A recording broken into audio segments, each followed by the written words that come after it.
It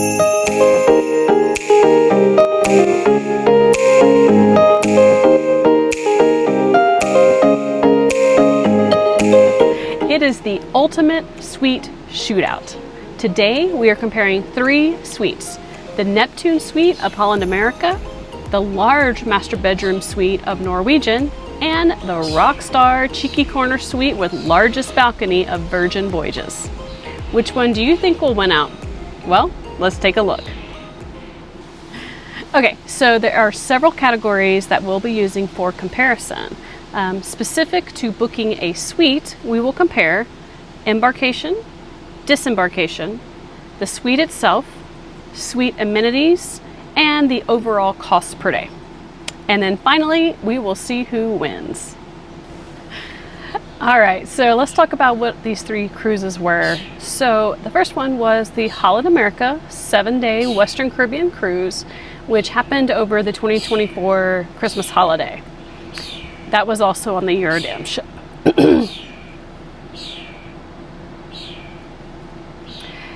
The Norwegian one was a 7-day Bermuda cruise on the Prima ship out of New York, and that occurred in April of 2025. And finally, the Virgin Voyages 5-day Riviera Maya, I believe it was, Caribbean cruise, which was on the Valiant Lady, and that was just this last month in July of 2025. So one thing to note is that we did not actually book any of these suites originally. Each occurred as an upgrade. So for Holland, they sent us an email and we upgraded for a predetermined amount of money. And then for both NCL and Virgin Voyages, we placed bids and we won those suites. So we never really paid full price for any of the suites. And so, keep that in mind when we get to the end of the video that talks about the cost per day. All right, and be sure to watch for our upcoming video, which we compare the 3 cruises and cruise lines to each other to see which one of those wins. All right, let's get started. So, first category is embarkation. For Holland America, we had the choice to arrive whenever we wanted, and so we chose to arrive right when they opened. We had no line, walked right up to our specialty desk, and right onto the ship, where we were directed to our room. No waiting, our room was ready, and our luggage arrived shortly thereafter. For NCL, we chose to board at the very end of the boarding time because we wanted to spend some time in New York City. We arrived to find a short wait, about 15 minutes, and we were able to board the ship. Once on the ship, though no one really acknowledged us, they didn't show us where our room was. And part of the deal was we were supposed to be escorted onto the ship to our room. When we asked around what to do, where to go, they said, oh, rooms aren't ready, there'll be an announcement. Several hours later, no announcement. So we finally looked up and found our room, and our room was ready, but it still took several more hours for our luggage to arrive. Now, for Virgin Voyages, we were allowed to arrive anytime we wanted. Hey, we're rock stars, right? So we had our own private line, lounge, and it had snacks and non-alcoholic drinks. We arrived just before 12:30, waited in a very short line, and then they escorted us right into the lounge where we had our water, tea, lemonade, and some little packaged snacks. Right at 1:30, those of us who were non-mega rock stars were quickly led right onto the ship. We were greeted by different people. They were dancing, they were very enthusiastic, and they directed us right onto the SIP lounge so we could meet with our rock star agent. We were provided glasses, multiple, of champagne while we waited to meet with our agent and as we visited with other rock stars. That lasted a good couple of hours because we took our time and enjoyed our champagne. We then moved right onto our room where our luggage arrived shortly thereafter.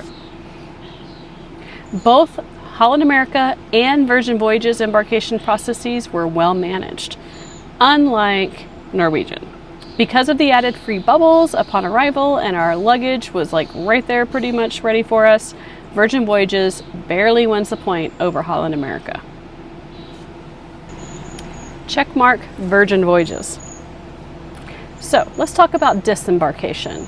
For Holland America, we chose to take our luggage with us as we had some scheduled plans as soon as we got off the ship, and we didn't want to risk any long lines. Therefore, we walked to the disembarkation area first thing in the morning with all of our luggage.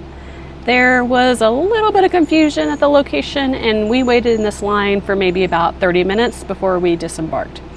As soon as we walked off the ship, we quickly made it outside within 7 minutes, and we were already calling for a ride and got our ride pretty quickly. So there were only a few people waiting, and so it made it pretty quick. For Norwegian though, we were not in a hurry, so we left our luggage outside of our room the night before, because being in a suite, we also had an extra hour to get our stuff ready and packed. We wanted to go ahead and have a lazy breakfast, so we went to our specialty restaurant and enjoyed our breakfast. And upon leaving, we had our own line, which was relatively empty and easy for us to just join up with the rest of the guests. It moved quickly at a really, really good pace, and we didn't have to wait too long, I don't think. The hardest part was locating our luggage because it was in that big warehouse and we had to go find it. But luckily it was close to the exit, so we didn't have to haul it around. Overall, it was a very smooth process.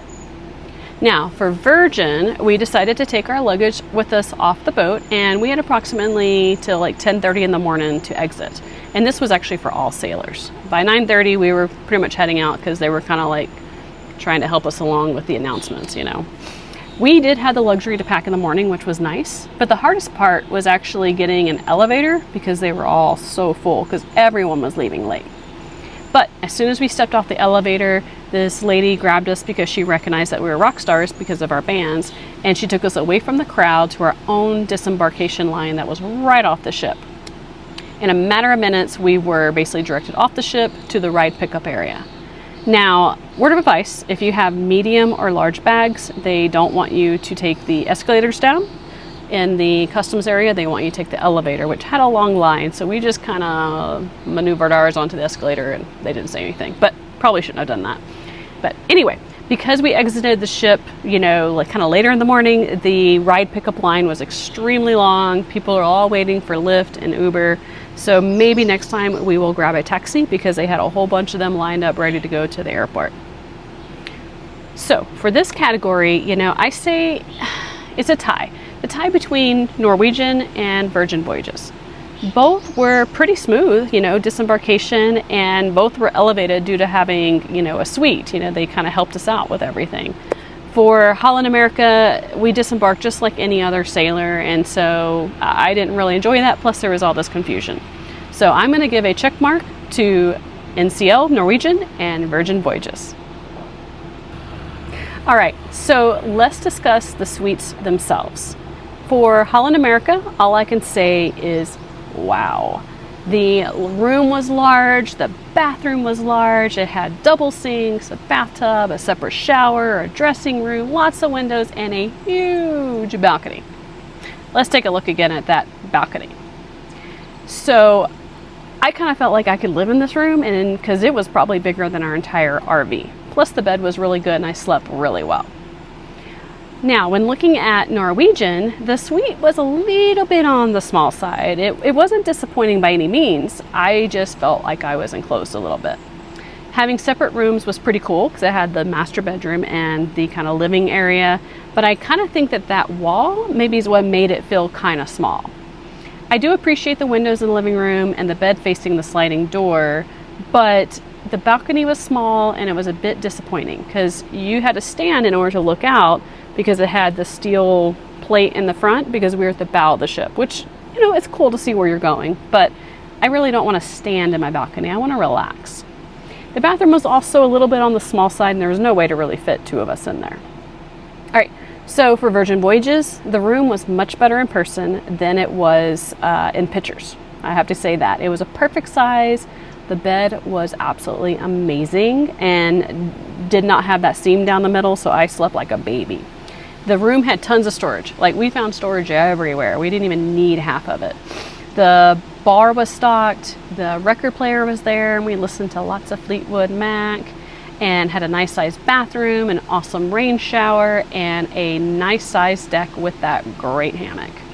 So for this category, I will say that Holland America just barely edges out Virgin Voyages. You know, the suite in Holland America felt like a place I could practically live in. The bathroom had the double sinks, I had my separate dressing room, plus the deck had a covered patio area and also an area for sunbathing. So check mark Holland America.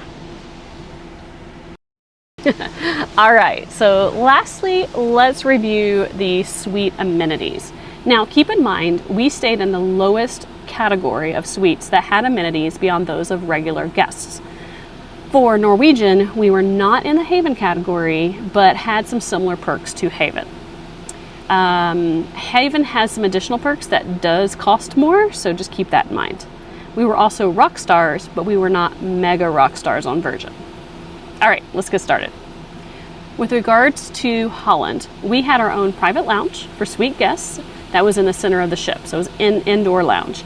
They had small bites available throughout the day. They had an honor bar where you could make your own drinks and either charge to your room or your drink package. In addition, there was a concierge for the suites who could help you with specialty dining times and other needs. There was also, when you first kind of arrived, there was a small event with free, bottles of bubbly or drinks, and you kind of met the concierge and met some other guests. You were also given a free bottle of champagne and some water when you arrived into your room. An awesome perk was the unlimited laundry and dry cleaning. The minute that we arrived, we asked our suite attendant to dry clean all of our dressy clothes for the following night, and he had them completed and returned by noon the next day. Each afternoon, you were delivered these little bites. You still had to turn in a card saying kind of what bites you wanted on time, but you still got that. You also could get free in-room food, breakfast with a mimosa for free as well, which was kind of cool. Let's see, what else? Oh, they had binoculars, a tote, a little charm, and sometimes you got chocolates at night.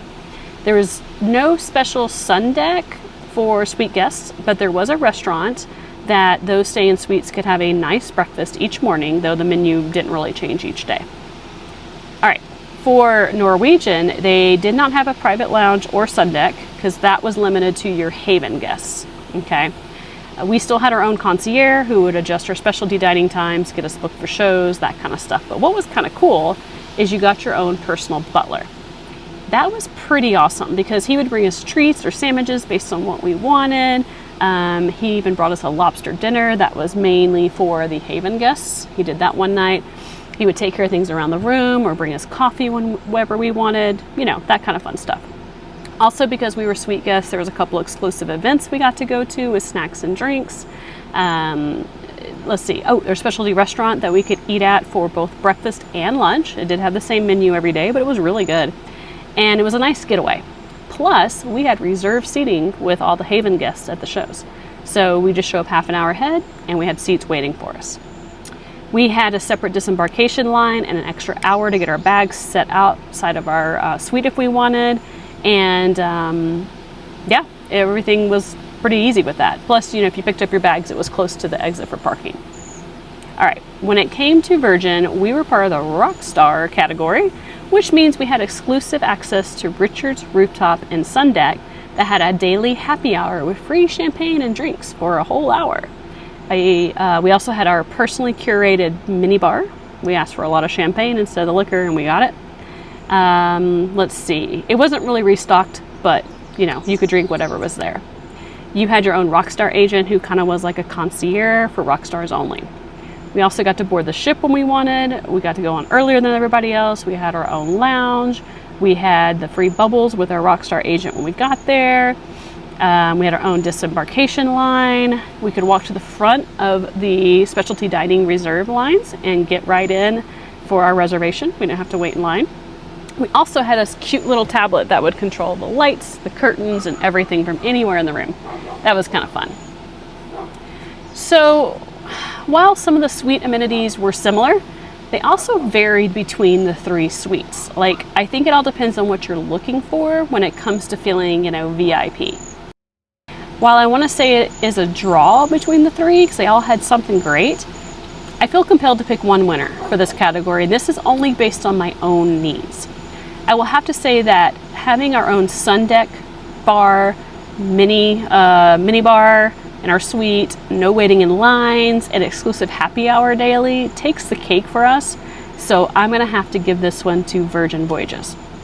Though it is important to keep in mind that the Haven category for NCL does have their own private sun deck and bar, plus exclusive seating area at shows. So they may have won if we'd booked a Haven Suite. So, check mark, Virgin. All right, so I know you guys are wondering just how much did all of these suites cost. So let's break it down. Let's start with Holland America. Holland America base price was $4,308, which included unlimited free laundry, no gratuities, because we paid those later. And so for 7 days, that was $615.43 per day. If you add in $840 for the package, like upgraded internet, the drink package, the one free specialty dinner, and also we got a $100 credit on one excursion each. And then you add another $266 for those kind of requested gratuities. That'll bring you up to $5,414.70, which is basically $773.43 per day. Next, let's talk about NCL or Norwegian. Base price, $5,743.36. Again, no gratuities, we paid those later. That gets you to $820.48 per day. If you add in $540 for the packaged drink package, 3 specialty dinners, and the requested gratuities of another $350, now you're up to $6,633.36 divided by 7 days, which then brings you to $947.62 per day. All right, last is Virgin Voyages. The base price was $5,112, which included internet, all your workout classes, gratuities, the minibar in the suite, specialty dining nightly as long as you had reservations, and the daily happy hour at Richard's rooftop lounge area. So for 5 days, that gets you to $1,022.40 per day, which is roughly $60, $70 more per day than NCL. It's truly an all-inclusive cruise. You just don't get unlimited drinks outside of your minibar and the happy hour. So there's a difference between the three. Keep in mind these were also different itineraries, different times of year. We also bid on Norwegian and Virgin Voyages, and so someone could have bid less, maybe for a different style room, and had gotten these for cheaper than we did. Also, let's see, based on the amenities alone and, how they made us feel as guests, our top choice would be, drum roll please, Virgin Voyages. A close second though, if you want the suite experience, feeling pampered in a large, wonderful room, huge balcony, that balcony was the best balcony. For the price, that would be Holland America all the way. You don't have to buy the extra drink package, internet packages, that kind of thing, which makes that experience very affordable and just as fun. Again, a total price of $4,308 plus the gratuities, which aren't required, but it's recommended that you pay them. So, all right, well, I hope you enjoyed our suite shootout and kind of learned a few things. Drop a comment down below if you've stayed in any of these or have any other suggestions on things or what your thought was. All right, until next time. See ya.